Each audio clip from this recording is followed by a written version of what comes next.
Hello everyone, welcome to Learner Bee. I am Shivani Chauhan. इस video में हम लोग पढ़ेंगे क्लास 7 हिंदी की बुक का चैप्टर 3 हिमालय की बेटियां। और अगर आप लोगों ने अभी सब्सक्राइब नहीं किया है तो प्लीज़ सब्सक्राइब कर लीजिए। स्टार्ट करते हैं चैप्टर। अभी तक मैंने उन्हें दूर से देखा था। बड़ी गंभीर, शांत, अपने आप में खोई हुई लगती थीं। संभ्रांत महिला की भांति वे प्रतीत होती थीं। तो अभी देखेंगे, आप सोच रहे होंगे मैं लाइन रीड करती जा रही हूँ, अभी समझेंगे कि क्या कहना चाह रहे हैं राइटर। उनके प्रति मेरे दिल में आदर और श्रद्धा के भाव थे। माँ और दादी, मौसी और मामी की गोद की तरह उनकी धारा में डुबकियां लगाया करता। परंतु इस बार जब मैं हिमालय के कंधे पर चढ़ा तो वे कुछ और रूप में सामने थीं। मैं हैरान था कि यही दुबली पतली गंगा, यही यमुना, यही सतलुज समतल मैदानों में उतरकर विशाल कैसे हो जाती हैं। इनका उछलना और कूदना, खिलखिलाकर लगातार हंसते जाना, इनकी यह भावगंभी, इनका यह उल्लास कहाँ गायब हो जाता है मैदान में जाकर। किसी लड़की को जब मैं देखता हूँ, किसी कली पर जब मेरा ध्यान अटक जाता है, तब भी इतना कौतूहल और विस्मय नहीं होता जितना कि इन बेटियों की बाल लीला देखकर होता है। तो अब समझाती हूँ मैं क्या कहना चाह रहे राइटर। हिमालय की बेटियां कौन है? हिमालय की बेटियां नदियों की बात की जा रही है। तो राइटर किसकी बात कर रहे हैं कि अभी कहते हैं कि मैं जो नदियां है ना, इनको मैं दूर से देख रहा हूँ, ये कितनी गंभीर है। गंभीर वो लोग होते हैं जो एकदम शांत स्वभाव के, अच्छे, बहुत ही सोच समझ के काम करने वाले लोग होते हैं। तो राइटर कहते हैं ये दूर से देखने में कितनी गंभीर, कितनी शांत, कितनी काम लग रही हैं, अपने आप में खोई हुई लगती हैं देखने में। संभ्रांत महिला मतलब एकदम अच्छी, बहुत ही अच्छे विचारों वाली, अच्छे आचरण वाली महिला की तरह ही देखने में लगती हैं। और मेरे दिल में इनके लिए बहुत ही सम्मान है और बहुत ही आदर के भाव है। माँ, दादी, मौसी, मामी, मतलब सारी जो प्रिय औरतें होती हैं, किसी बच्चे को खिलाती हैं, उनकी गोद जैसी मुझे ये लगती है। जब इनकी धारा में मैं डुबकियां लेता हूँ, डुबकियां लेता मतलब वही ना, नहाना और सर को नीचे करके डालना पूरी तरह से पानी में, तो उसको डुबकियां लगाना कहते हैं। तो मुझे बहुत ही अच्छा लगता है। इस हिमालय के कंधे पर से जब मैं इन्हें देखता हूँ तो ये कितनी पतली दुबली लगती हैं। जब हिमालय से गंगा निकलती है तो एक धारा के रूप में होती है और जमीन तक पहुंचते पहुंचते वो कितनी बड़ी और विशाल हो जाती है।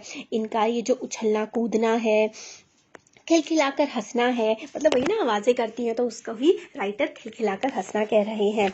ऐसा लगता है कि जब ये पहाड़ी इलाके में होती है तो कितनी तेज बहती हैं, कितनी खुश और कितनी उल्लास भरी लगती हैं, पर ये जब मैदान में पहुंचती हैं तो ये कहाँ खो जाता है इनका सारा का सारा उल्लास। तो राइटर आगे कहते हैं, जब मैं किसी लड़की को देखता हूँ, किसी कली क्या होती है, जो फ्लावर होता है ना, फ्लावर की जो बेसिक जो बड होती है, जो छोटी सी होती है, तो उसको कली कहते हैं। फ्लावर बनने से पहले उस पर मेरा ध्यान अटक जाता है। तब भी इतना कौतूहल, इतना कंफ्यूजन, इतना विस्मय कि भाई क्या है मेरे मन में। ये इनकी जो बाल लीला देख करके बड़ी खुशी सी होती है, बड़ा अच्छा लगता है। बाल लीला का मतलब है जब ये पहाड़ों में होती हैं तो कितनी शैतानियां करती हुई निकलती हैं। मुझे बड़ा अच्छा लगता है इनको देखना। कहाँ ये भागी जा रही हैं? वह कौन लक्ष्य है जिसने इन्हें इतना बेचैन कर रखा है? अपने महान पिता का विराट प्रेम पाकर भी अगर इनका हृदय अतृप्त ही है तो वह कौन होगा जो इनकी प्यास मिटा सकेगा? तो क्या बात कर रहे हैं ये, कहाँ ये भागी जा रही हैं? ये जो नदियां हैं ये इतनी तेज तेज बह रही हैं, ये भागकर जाना कहाँ चाहती हैं? इनका लक्ष्य क्या है? कहाँ पहुंचना चाहती हैं? इनकी डेस्टिनेशन क्या है? क्या इनका गोल है? ये इतनी बेचैन क्यों है? महान पिता का विराट प्रेम, तो महान पिता कौन है? इनके हिमालय की जो बर्फ की चोटियां हैं जहाँ से इनको पानी मिल रहा है, वही तो इनके पिता हैं। इनके पिता का प्रेम इनके हृदय को अतृप्त है, मतलब इनका जो पिता इनको प्रेम दे रहे हैं, क्या वो पूरा नहीं पड़ रहा है इनके लिए, जो ये इतना ज्यादा आगे चली जा रही हैं, इतनी शैतानी सी कर रही हैं?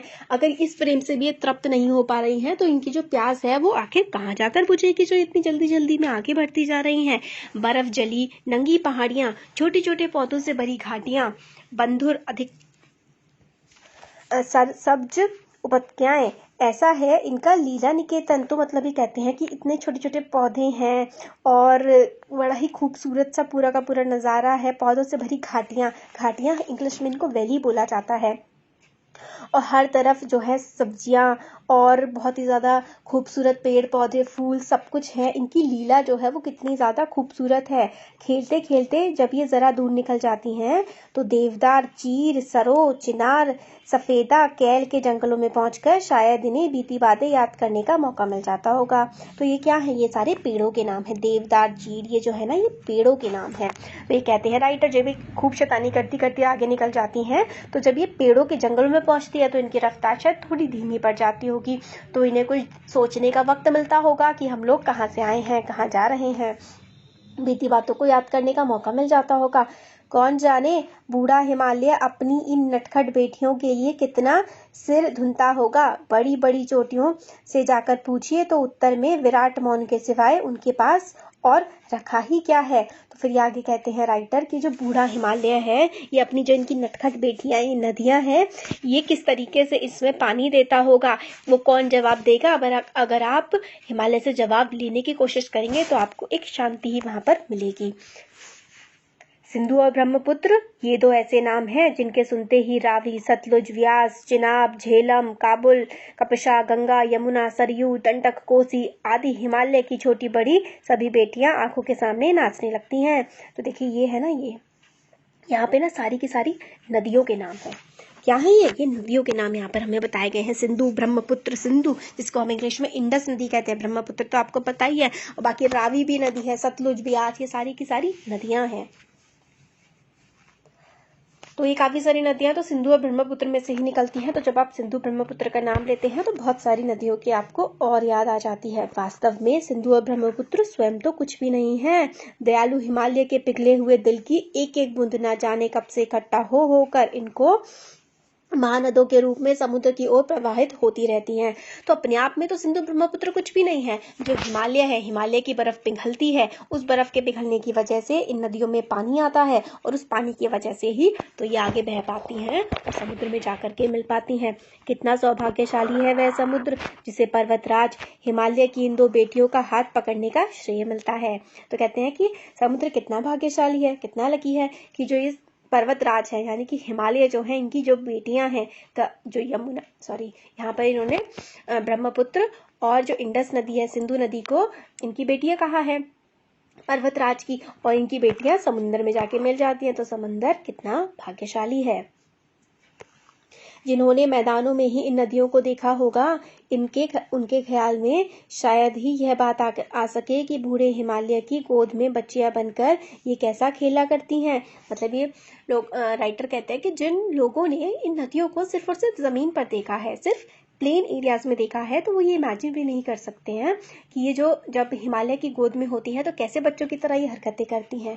माँ बाप की गोद में नंग धड़ंग होकर खेलने वाली इन बालिकाओं का रूप पहाड़ी आदमियों के लिए आकर्षक भले ही ना हो, लेकिन मुझे तो ऐसा लुभावना प्रतीत हुआ वह रूप कि हिमालय को, सरूर और समुद्र को उसका दामाद कहने में भी मुझे झिझक नहीं होती। तो ये राइटर क्या कहते हैं कि जो हिमालय की बेटियां हैं, हिमालय की बेटियां कौन है? नदी। बेटी है यहाँ पर नदी। तो बेटी के फादर कौन हुए, पिता कौन हुए? हिमालय। हिमालय यहाँ पर पिता है, हिमालय यहाँ पर पिता है। और समुद्र कौन है? समुद्र जो है, समुद्र हिमालय के दामाद हैं। समुद्र है हिमालय के दामाद। ऐसा किसके अकॉर्डिंग है? ऐसा राइटर के अकॉर्डिंग है। सच्चाई में ऐसा कुछ नहीं है, राइटर के अकॉर्डिंग। तो राइटर कहते हैं जो पहाड़ी इलाकों में रहने वाले लोग हैं, भले ही उन्हें इन नदियों में कुछ ज्यादा स्पेशल ना लगता हो, पर मेरे लिए तो ये बहुत स्पेशल है। ये हिमालय की बेटियां हैं। हिमालय जो है वो समुद्र के ससुर हैं।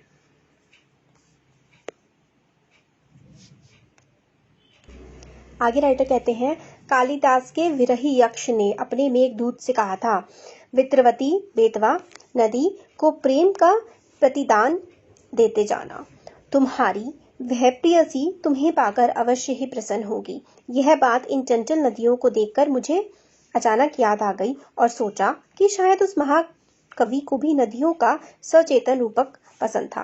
तो देखिए इसमें क्या है ना, कालिदास के बारे में बता रहे हैं। कालिदास जो है एक बहुत ही बड़े कवि हैं। उन्होंने काफी सारी ना महाकाव्य लिखे हैं या फिर नॉवेल्स लिखी हैं। उन्होंने शकुंतला भी लिखी है। शकुंतला तो एक सेकेंड, उन्होंने मेघदूत लिखी है। तो मेघदूत के बारे में बताते हैं कि जो मेघदूत की कहानी है ना, उस कहानी में दो लवर्स की स्टोरी है। तो एक लवर जो है वो मेघ से कहते हैं, आसमान से कहते हैं कि जो है मेरा प्यार जो है मेरे लवर को दे आओ। और वो बारिश के रूप में, नदियों के रूप में उस तरीके की बातें कहते हैं। तो राइटर कहते हैं कि जिस तरीके से कालिदास ने भी इन नदियों के रूप में प्यार को देख लिया था, शायद वही चीज मुझे भी आज इन्हें देख करके याद आ रही है। तो विरही यक्ष ने अपने मेघदूत से कहा था, वेत्रवती बेतवा नदी से को प्रेम का प्रतिपादन देते हुए, तुम्हारी वह प्रेयसी तुम्हें पाकर अवश्य ही प्रसन्न होगी। तो वही है कि जो तुम्हारी लवर है वो तुम्हें पाकर के बहुत ज्यादा प्रसन्न हो जाएगी। मेघ जो है बादल की बूंदे, नदियां जो है बादल की बूंदे और नदियों का फेयर चल रहा है, वो जब बूंदे पड़ेंगी नदी में तो वो बड़ी नदी खुश हो जाएगी। ये बात सुन करके सोच एकदम से याद आ गई जो राइटर है उनको। दरअसल जो भी कोई नदियों को पहाड़ी, घाटी और समतल आंगनों के मैदान में जुदा जुदा शक्लों में देखेगा, वह इसी नतीजे पर पहुंचेगा। तो वो यही कहते हैं कि किस नतीजे पर पहुंचेगी कि नदियों को, पहाड़ी की घाटियों को, मैदानों को अलग अलग पे देखोगे ना, तो आपको लगेगा कि लवर अपने है ना कि उससे प्यार से अपने मिलने जा रहे हैं। इस तरीके की बातें कहते हैं ये। काका कालेकर ने नदियों को लोक माता कहा है। काका कालेकर एक पर्सन है, उन्होंने नदियों को पूरी दुनिया की माता कहा है। किंतु माता बनने से पहले यदि हम इन्हें बेटियों के रूप में देख लें तो क्या हर्ज है। माता बनने से पहले किसी की बेटियां भी तो होंगी है। राइटर कहते हैं तो कोई बुराई तो नहीं है इनको बेटी के रूप में देखना। और थोड़ा आगे चलिए, इन्हीं में अगर हम प्रेयसी की भावना करें तो क्या होगा। ममता का एक और भी धागा है जिसे हम इनके साथ जोड़ सकते हैं। तो एक प्रेयसी मतलब लवर के रूप में भी हम इनको देख सकते हैं। और ममता का एक और धागा है, इनको हम बहन का भी स्थान दे सकते हैं। बहन का स्थान कितने कवियों ने इन नदियों को दिया है, बहुत कवियों ने नदियों को बहन भी कहा है। एक दिन मेरी भी ऐसी भावना हुई थी कि थोले तिब्बत की बात है, मन उचट गया था। तबीयत ढीली थी, सतलुज के किनारे जाकर बैठ गया। दोपहर का समय था, पैर लटकाए नदी में बैठ गए। थोड़ी देर में उस प्रगतिशील जल ने असर डाला, तन और मन ताजा हो गया, तो लगा मैं गुनगुनाने। तो फिर ये कहते हैं कि एक बार मैं तिब्बत में था, मन थोड़ा सा खराब हो रहा था, तो मैं सतलुज नदी में जाकर के पैर डाल के बैठ गया और धीरे धीरे मेरा मन ठीक हो गया और मैं गाना गाने लगा। गाना क्या गाया इन्होंने, जय हो सतलुज बहन तुम्हारी, लीला अचरज बहन तुम्हारी, हुआ मुदित मन हटा खुमारी, जाऊं मैं तुम पर बलिहारी। तो इसमें है कि सतलुज बहन तुम्हारी जय हो, तुम्हारी लीला ही अचरज है, अनोखी लीला है तुम्हारी, और मैं तुम पर मेरा मन जो है पूरा मिटा जा रहा है, और जितने भी मैं तुम्हारे गुणगान गाऊं वो कम है। तुम बेटी यह बाप हिमालय, चिंतित पर चुपचाप हिमालय, प्रकृति नटी के चित्र तट पर अनुपम अद्भुत छाप हिमालय, जय हो सतलुज बहन तुम्हारी। तो तुम हिमालय की बेटी हो और तुम्हारी जो महिमा है वो अपरंपार है, प्रकृति को तुम कितना खूबसूरत बना देती हो, और तुम्हारी जो छटा है जो दिखने में है ना, ये बहुत ही खूबसूरत है। तो ये जो कहानी लिखी है, ये लिखी है नागार्जुन ने, कविता भी इन्होंने ही लिखी है। और हमारा चैप्टर कंप्लीट हो गया। इसमें देखिए सिंपल सा चैप्टर है बहुत, इसमें एक बात बताई गई है, बेसिकली आप कह सकते हैं नदियों की प्रेस की गई है, नदियों की तारीफ की गई है और हिमालय की भी इसमें तारीफ करी गई है, कहाँ कहाँ से वो जाती है और इंसान को कितनी वो खुशी देती है। कोई से बहन, कोई बेटी, कोई माँ, कोई से लवर भी अपनी बताता है, प्रेयसी लवर। तो बस यही बात है इसमें, इस चैप्टर में हो गया चैप्टर कंप्लीट। अच्छा लगा तो ज़रूर लाइक करिए वीडियो को, चैनल को सब्सक्राइब करिए, अपने फ्रेंड्स के साथ शेयर करिए। Thank you.